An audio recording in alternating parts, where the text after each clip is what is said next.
कुंभन दास हर समय प्रभु श्री कृष्ण की भक्ति में लीन रहते थे और पूरे नियम से भगवान की सेवा करते थे। वे उन्हें छोड़कर कहीं नहीं जाते थे ताकि उनकी सेवा में कोई विघ्न ना हो। एक दिन वृंदावन से उनके लिए भगवत कथा करने का न्योता आया। पहले तो उन्होंने मना कर दिया, लेकिन लोगों के जोर देने पर वे कथा के लिए जाने के लिए तैयार हो गए।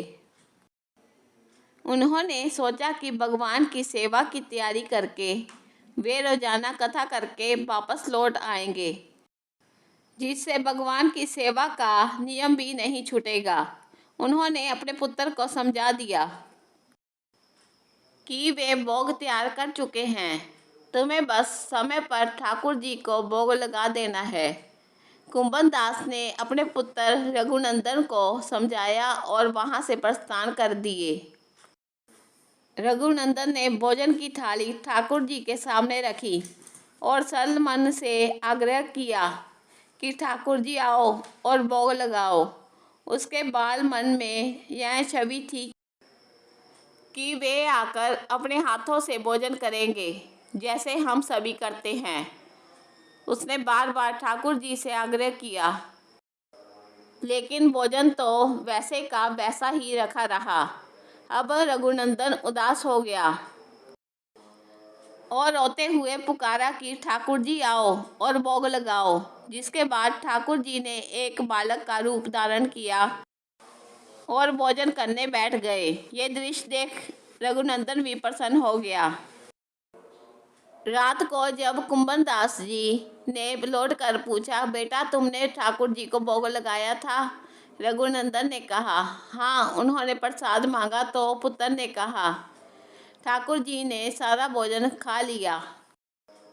उन्होंने सोचा कि बच्चे को भूख लगी होगी तो सारा भोजन उसने ही खा लिया होगा।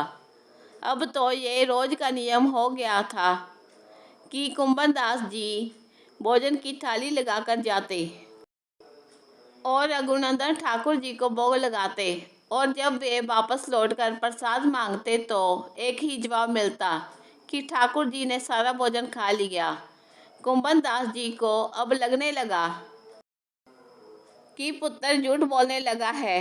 रघुनंदन के पिता कुंभन दास ने एक दिन लड्डू बनाकर थाली में सजा दिए और छिप कर देखने लगे कि बच्चा क्या करता है।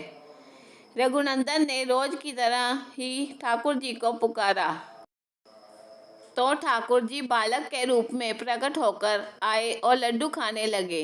यह देखकर कुंभन दास जी दौड़ते हुए आए और प्रभु के चरणों में गिरकर विनती करने लगे। उस समय ठाकुर जी के एक हाथ में लड्डू और दूसरे हाथ वाला लड्डू मुख में जाने को ही था कि वे जड़ हो गए।